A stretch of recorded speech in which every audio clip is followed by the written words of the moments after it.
took care of business, becoming the first team to advance to the conference finals, beating up on Joel Embiid, getting big nights from Jimmy Butler and Max Strus, and putting a stranglehold on the Sixers offense, winning 99-90. We're joined by Rohan Nadkarni of Sports Illustrated to break down the win on today's live edition of Locked On Heat. You are Locked On Heat, your daily Miami Heat podcast. Part of the Locked On Podcast Network, your team every day.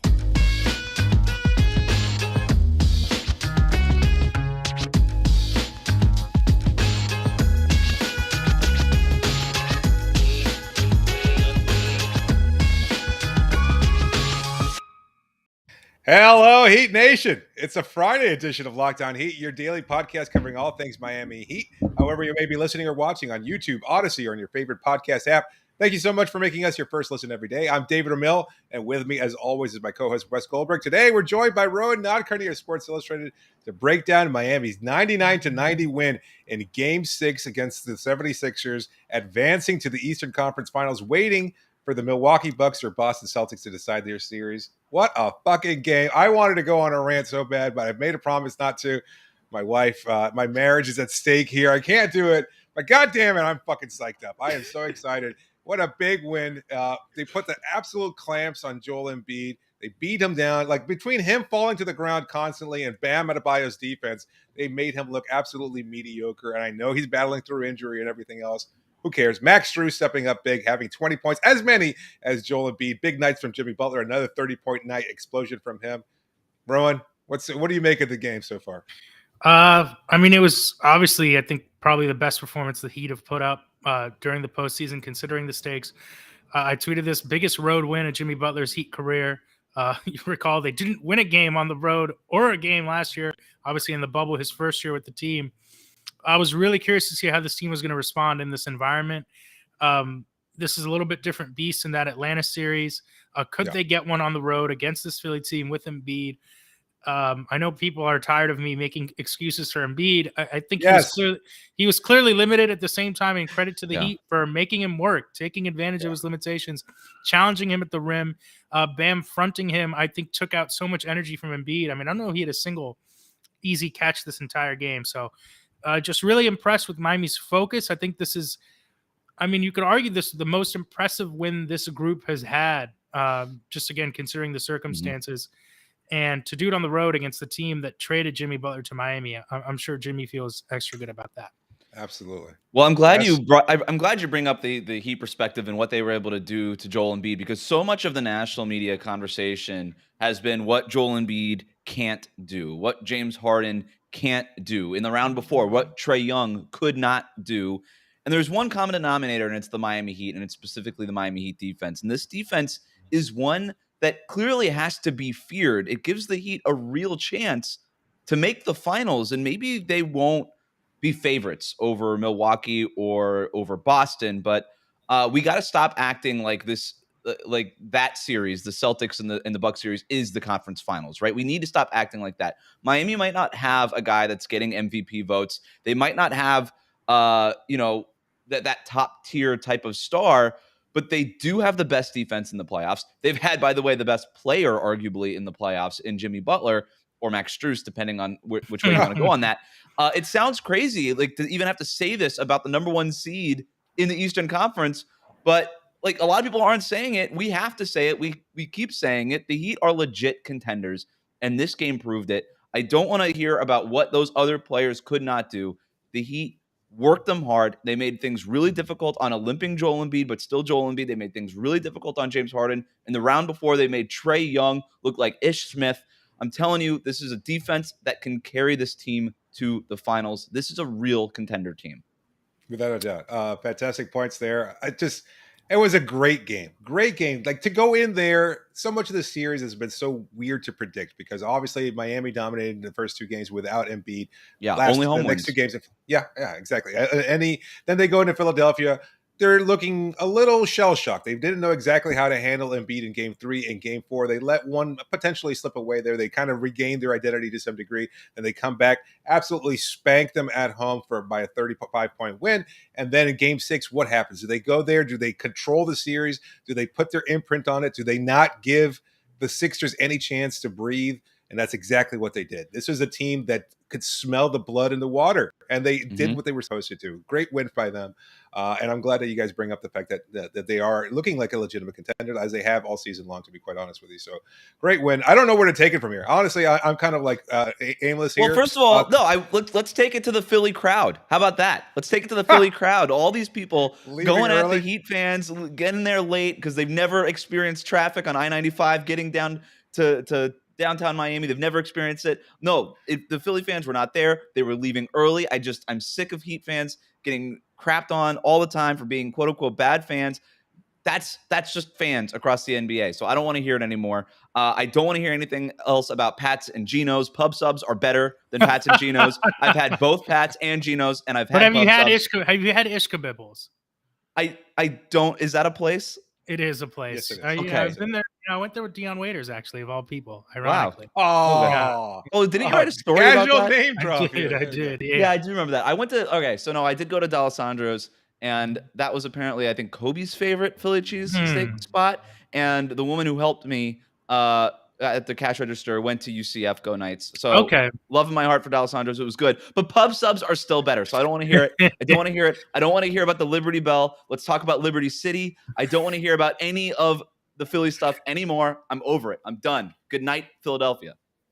I'm surprised. First of all, I'm surprised to hear that from you, Wes, not from David, who's been, I don't know if he is just like wants people to dislike him.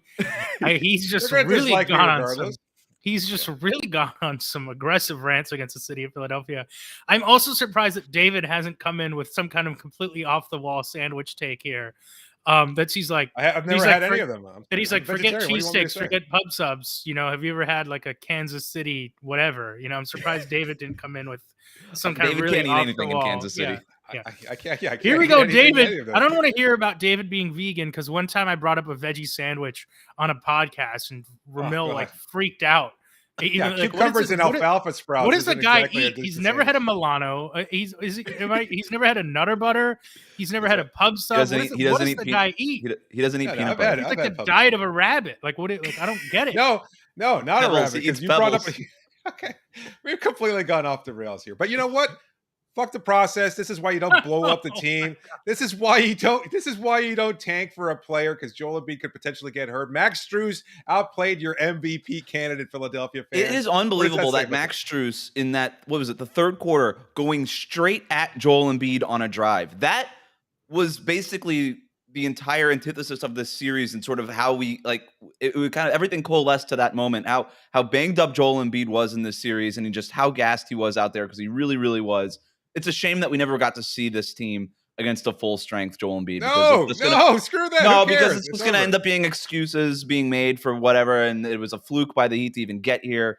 I don't want to hear it. It's just a bummer that we even have to talk about it. But just the fact that Strus 2 straight double-doubles to close out this series, unbelievable. And the fact that he was just taking it right to Joel Embiid. Bam Adebayo's defense was incredible all series long. Jimmy Butler put up another great night. Rohan, do you think I'm not trying to put you on the spot here, but I am going to call you out. I think you ranked the Heat the 5th best team left in the playoffs or something. Where are you now that Philadelphia is no longer in the playoffs? I think you have to give the Heat credit for passing all the tests that they've been faced with, that they've been given during the postseason, right? Facing the best half-court offense in the league in the Hawks. They beat Atlanta. They completely bottle up Trae Young. Philly, once Embiid comes back, they drop those 2 games on the road. They win the last 2. Prove they can win a big road playoff game. You have to give them credit for passing their tests.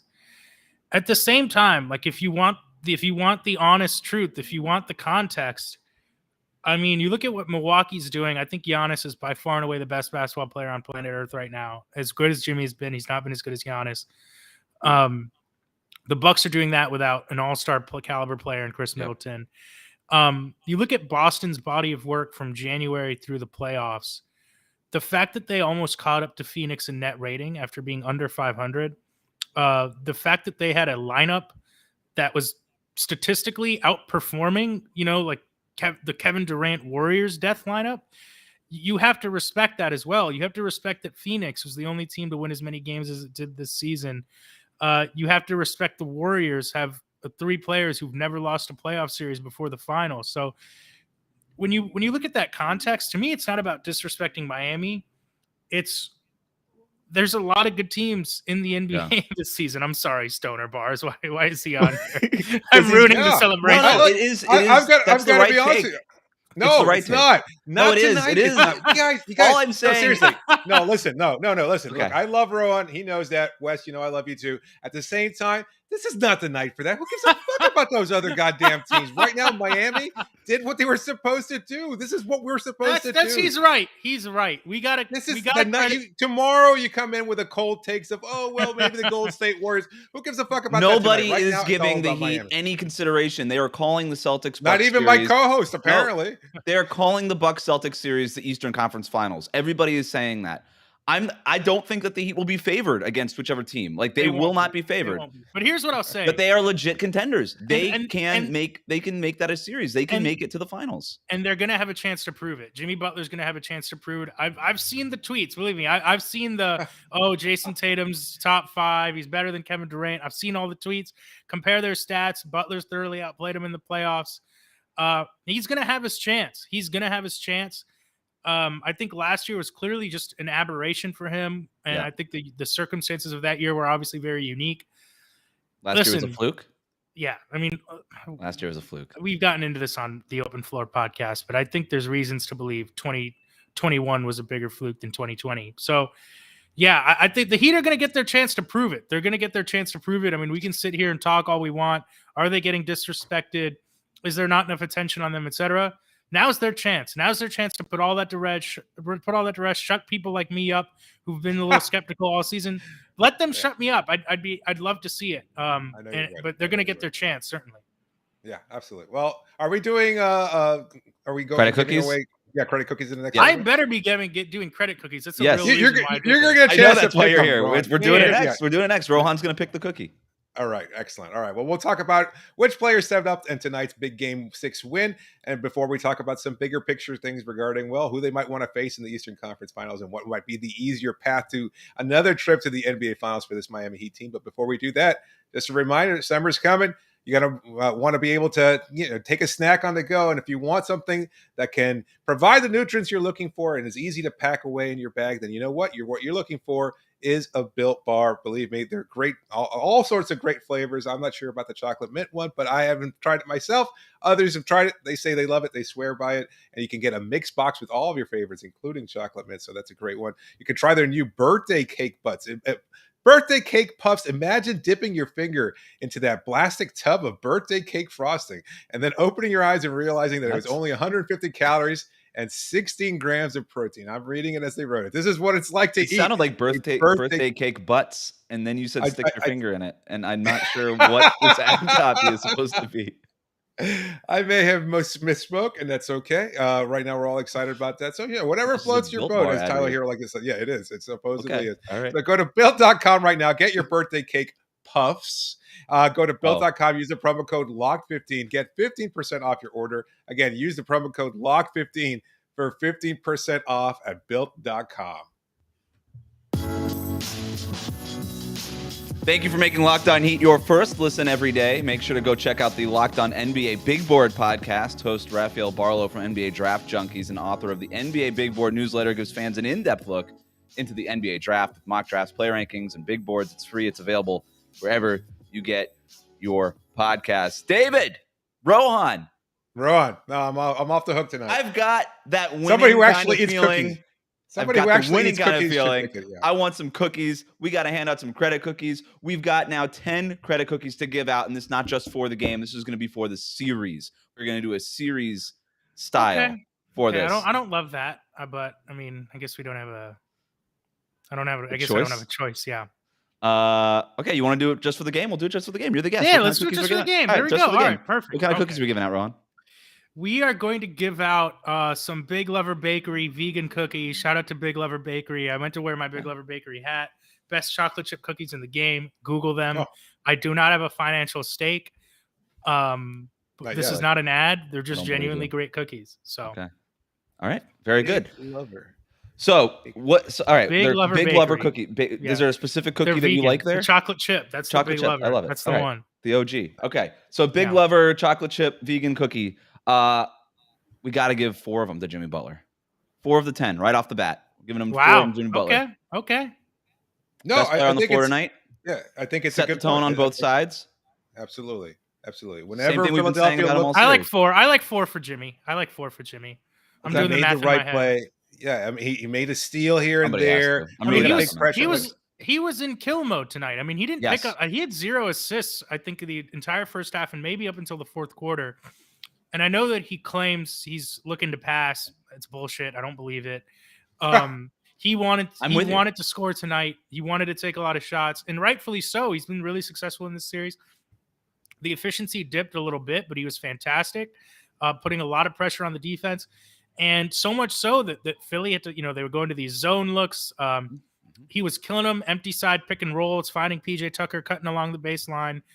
He was fantastic. Yeah, I like 4 for Jimmy. Will you retract whatever negative comments you've made about Jimmy Butler and his 3-point shooting? Because are we at a point now where we are convinced that it's a real thing, at least in the playoffs? I don't know that I've made negative comments. I'm still skeptical of it. And I think I predicted we did bold predictions for Sports Illustrated heading into the first round. And my prediction was that Jimmy would shoot over 33% from 3, at least in the first round. I think he remains there for the playoffs. He was there tonight. I mean, he hit a couple threes. He hit that corner one. It's weird. I mean, it is weird. It's legitimately weird. And it just makes no sense. I know people are excited about it, but it makes no sense. Well, JJ Redick made a great point during one of the broadcasts. I think it was JJ Redick. He says sometimes it's a jump shot, and sometimes it's a standing shot for him, which tells me that there is absolutely zero consistency and absolutely zero at all to his approach to 3-point shooting. I'm not saying it's lucky. I don't know what it is. All I know is that it's weird. It is weird. It doesn't even look the same every time. No, it does not. It does not. Yeah, I've never seen anything like it in my life. Truly. The closest thing is Dwayne Wade not taking a shot for 4 months and then making a bunch of them against Charlotte, against Purple Shirt Guy. Or that time LeBron came out for a playoff game and just started copying Ray Allen's free throw routine. That was weird. That's the only other time I remember something as strange as this. Which I'm shocked that doesn't happen more. Speaking of 3-point shooting, not Tyler Hero, Max Strus, the other one. Oh, Max Strus. Oh, 4 vegan. 4 credit cookies for OG Strus? No, yes, no. He's getting 3. He's getting 3. He's getting 3. Stop it, Wesley. Just stop it. Fine, he gets 3. But then team he gets high one plus extra one. But 23. then he gets 1 extra one. So he's got 3, but then a bonus cookie. No, that's not how cookies work, and Look, it's my a Big segment. Lover Bakery. It's a Big Lover changing- Bakery. Hold on, it's a Big Lover Bakery. Let's make it a baker's dozen, right? 13 cookies to give away. 4 to Jimmy, 1 cookie 4 for to each Max. of the 3s that he made. Can I explain why I think Strus should get 3? Go ahead. Yes. Strus was fantastic in this game. There's no question about it. And I don't know why you're taking the strides he's made defensively, Yeah. there are Remarkable. It's got to the point where I'd rather have him in the game than Tyler Hero almost every time. It's there's what he's able to do defensively. Great. I gotta show He's this. become a really impactful player on that end of the floor.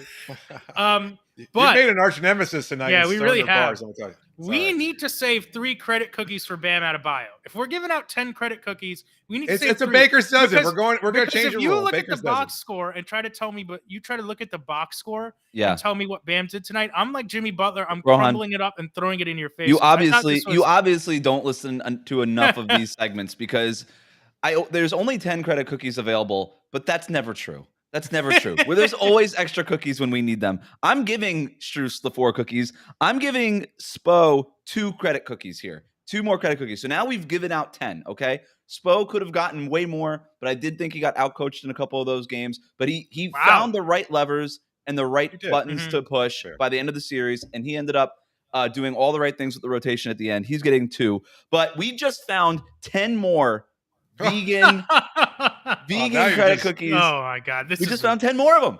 I don't know where they came from. They came from your baker's I just think shop. I thought this was genuinely Bam Adebayo's best game of the series. I don't care how much he scored in games 1 and 2. He's getting all 10 of these cookies. He's getting all 10 the of them. work he put in on Joel Embiid, fantastic. Unbelievable. He wore Defensive Player of the Year caliber. Joel down.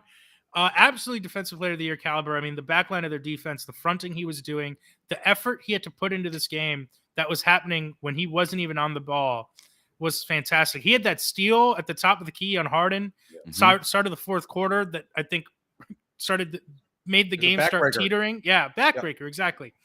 He was incredible. And people are going to look at this game 3 years from now and be like, he scored 12, whatever he had. It doesn't matter. Yeah. He was fantastic. The steal on Harden that you mentioned, the block on Joel Embiid at the top of the key was all the kind of stuff that was the highlight reel stuff that he needed in the regular season in order to be more strongly considered for defensive player of the year. I know that a lot of people didn't vote for him because of games played, or at least that's what they're saying. But if he was doing that on national television, which he barely played on national television all year, if he was doing that kind of stuff on national TV against that level competition, people would not have cared as much about the games played thing when they were considering the DPOY vote. Do you know that was the highlight reel? Do you know the Heat actually got outscored in the fourth quarter today? How hilarious is that? That's great. I thought that was they came out. The Sixers made a run. They ended up it was like a 20-point lead, and they cut it down to 11. Classic Heat fashion. Every time this happens, I'm like, this is going to be a 4-point game with 30 seconds left, and people get mad at me, and I'm like, have you not seen like every Heat game where this happens, or like all of a sudden they start? Fine. Is fourth quarter mad that I'm giving like he's like in the chat being like I'm the Heat are not being appreciated after I just went on a big rant about how Bam Adebayo is like I don't know what people want to say. Rohan, here's what we're gonna do. We're gonna lay out for you right now, and you get to go right now. Give me 20 seconds, most over the top Heat love thing ever. We're gonna clip this for social, and we're gonna run this with everything. Just give me the most over the top pro Heat thing that you could possibly come up with. 20 seconds. PJ Tucker should get his jersey retired before LeBron James. There's not a question in my mind. Tell me a player who you've fallen in love more quickly than PJ Tucker.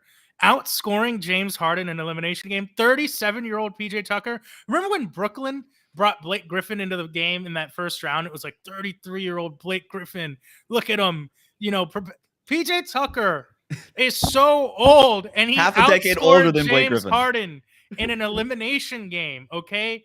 PJ Tucker grabbing offensive rebounds over Joel Embiid, grabbing offensive rebounds over this MVP candidate, over the MVP, PJ Tucker in the fourth quarter.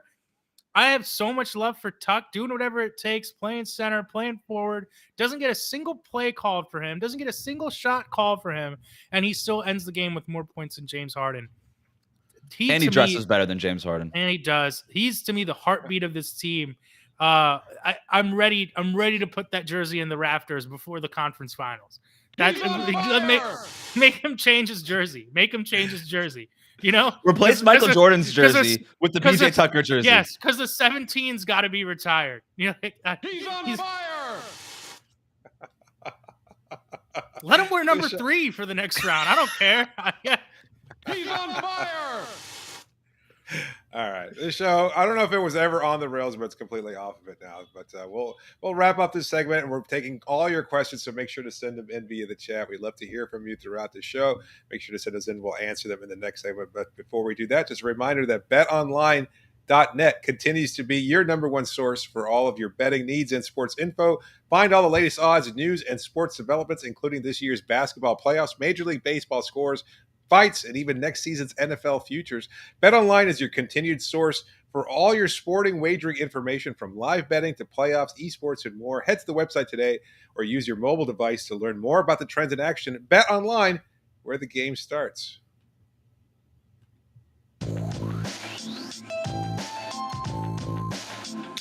Just a reminder, you can always reach us via email at lockedonheat@gmail.com or via Twitter using the hashtag AskLHeat. Be sure to please subscribe to the show and leave a review. Rowan's not always on it, so make sure that you tune in to get my take and Wes takes regularly. We're just kidding, Rowan. You're always welcome on the show. You're a fixture here. We love you. Anyway, as we're moving in, recapping tonight's Game 6 win, I guess we have to look ahead, right? I mean, should we bother doing that now, or should we just still focus? Let's look at no. What do you want to talk about? Friday night, Celtics Bucks. Rohan, who do you think the Bucks have a good chance of advancing?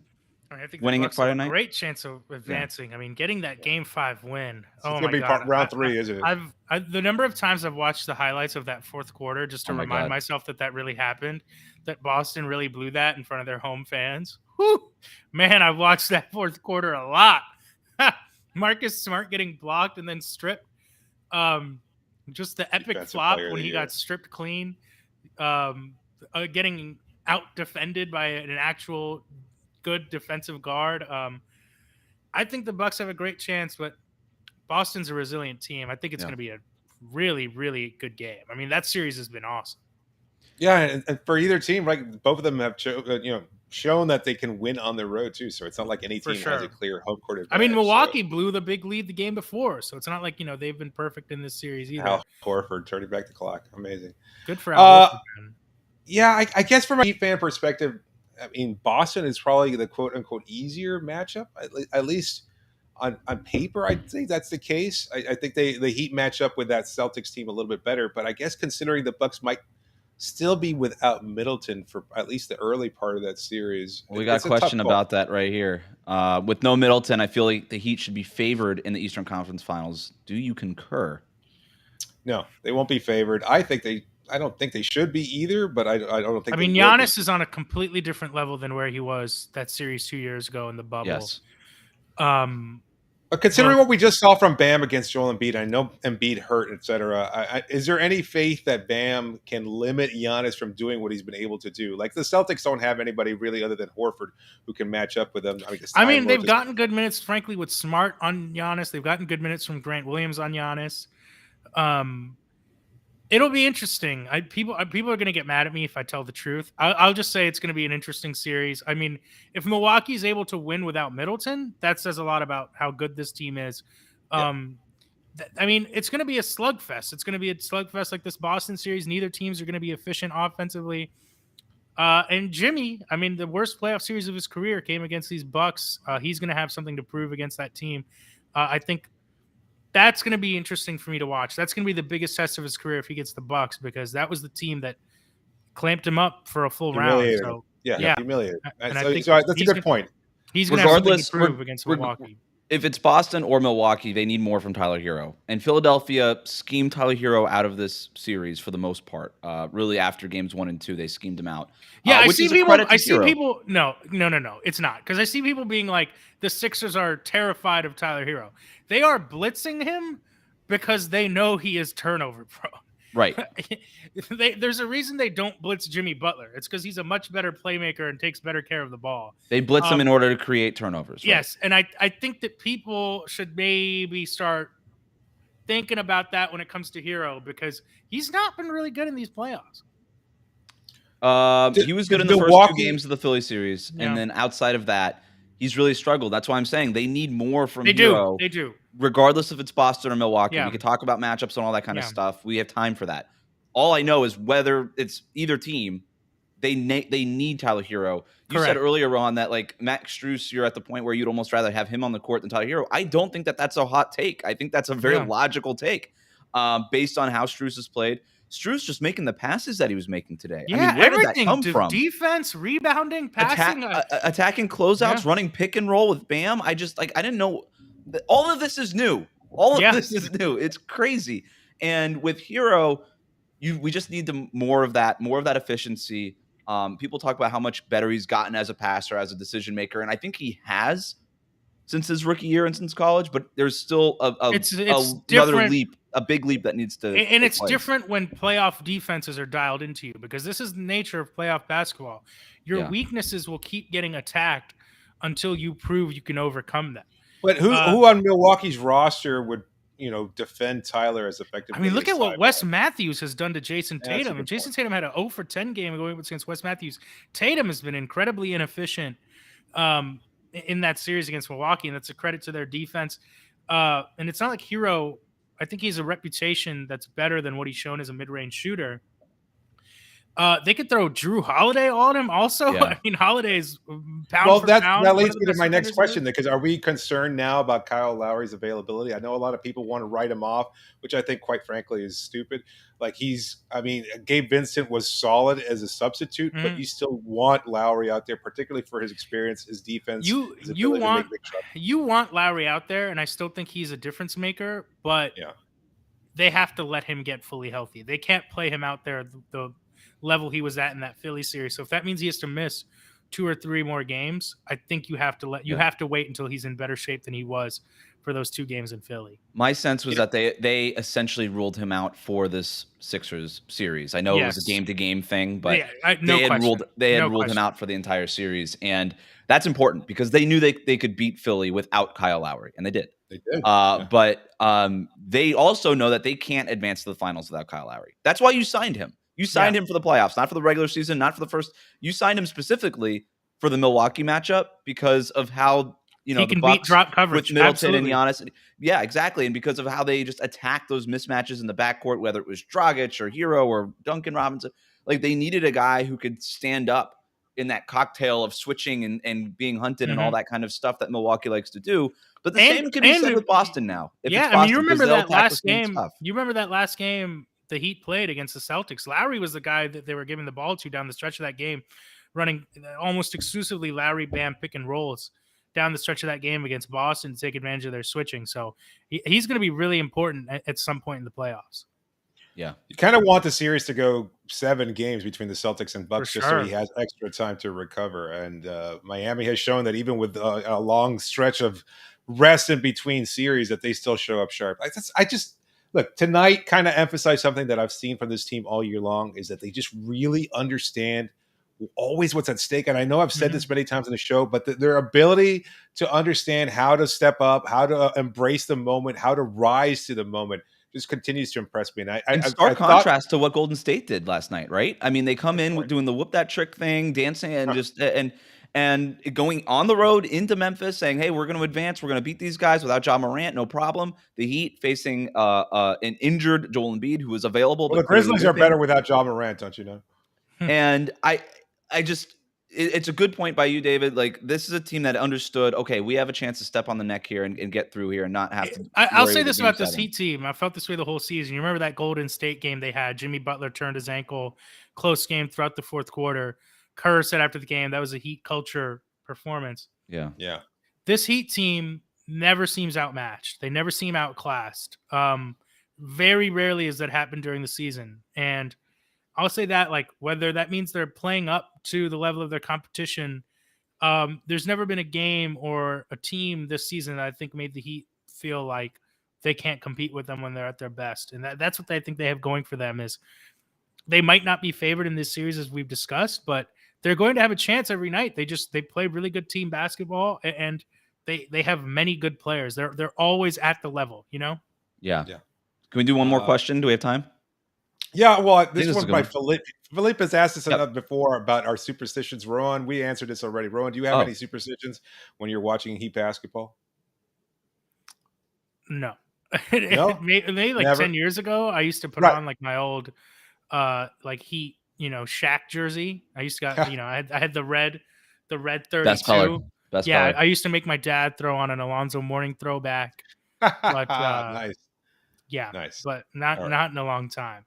Philippe also asked, Giannis Lopez is a much more difficult matchup than Tatum and Jaylen Brown, right? Is that like a joke? Is he trying to shade Tatum and Brown? I don't get it. I guess. I would not.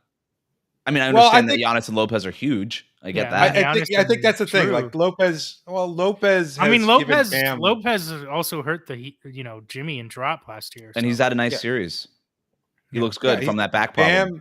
Bam has had a hard time challenging him in the past, and I wonder whether or not this is just a different version of Bam who understands how to go up against bigger centers. He was certainly more aggressive against Embiid in certain spots, but he didn't really have a huge offensive. He says because of size. He says because I get it. I mean, that's what I'm saying. I mean, Tatum and Brown on aggregate are probably more talented on aggregate than Giannis and Lopez, which is why.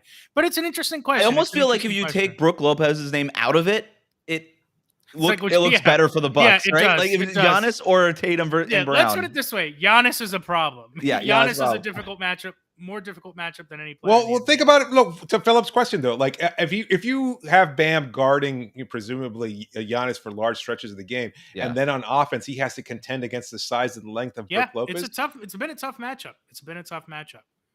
Yeah, against Tatum, it would probably be PJ Tucker. Yeah. Right. Yeah. Yeah. Would Duncan get any time versus Boston or Milwaukee? I could see it more against Milwaukee than Boston, to be honest, because Milwaukee is not as deliberate about attacking switches as Boston is. But hasn't Duncan always performed well against his quote unquote hometown team? I don't know. Do you have those stats? Boston? Yeah, he's from Boston. Yeah. He's made a big deal about that. He's from outside Boston, and he used to. He grew up in the Northeast. Around, I can't recall exactly where. I'm with Christian Torres. I don't think Robinson. I think Tatum and Brown would target him all night. I agree. I think Milwaukee is a little bit. Listen. I'll say this. Well, Milwaukee's been attacking. Marcus Smart. You could put Duncan on Marcus. Yeah, Smart. but the Heat switch. Boston knows they want to switch. I will say this, and now Milwaukee too. You look what they've done with Giannis attacking Jaylen Brown in switches. You want Giannis attacking Duncan in switches? No, going to be interesting. No, that's the thing. And with the way Strus has played and the way he's shot, you could just give him, you don't have to play both. You could just give him all of the 3-point shooting white guy minutes. They could just give him all to Max Strus. It's fine. Yeah. Any other questions? Or are we good? I think we're Lorenzo asks, what's up, guys? What's up? What up? Duncan has shot over 40% from three against the Boston Celtics, 40.2 to be exact. But it's not his highest. That's a good place to end the show, talking about the guy that barely played this series. Par for the course. But anyway, we'll continue to provide great coverage as Miami anticipates who they'll wind up taking on in the Eastern Conference Finals. And that is the story of the night. The Heat back in the Eastern Conference Finals after a couple seasons. A great place for them to be after a big win over the 76ers. Thanks so much for everybody who tuned into our live show. And as always, make sure to subscribe. Thank you so much for making us your first listen every day. Make sure to check out Locked On NBA as your second listen, from the first jump ball of the play-in tournament to the last possession of the finals, which Miami could potentially be in. Locked On experts take you deep inside the playoffs with insight and analysis affecting all 30 teams. This is David Ramil signing off for now. Thanks for joining me, Wes, as always. And Rohan, thanks so much for joining us on the show. Like and subscribe, people. Eastern Conference Finals. Here we go.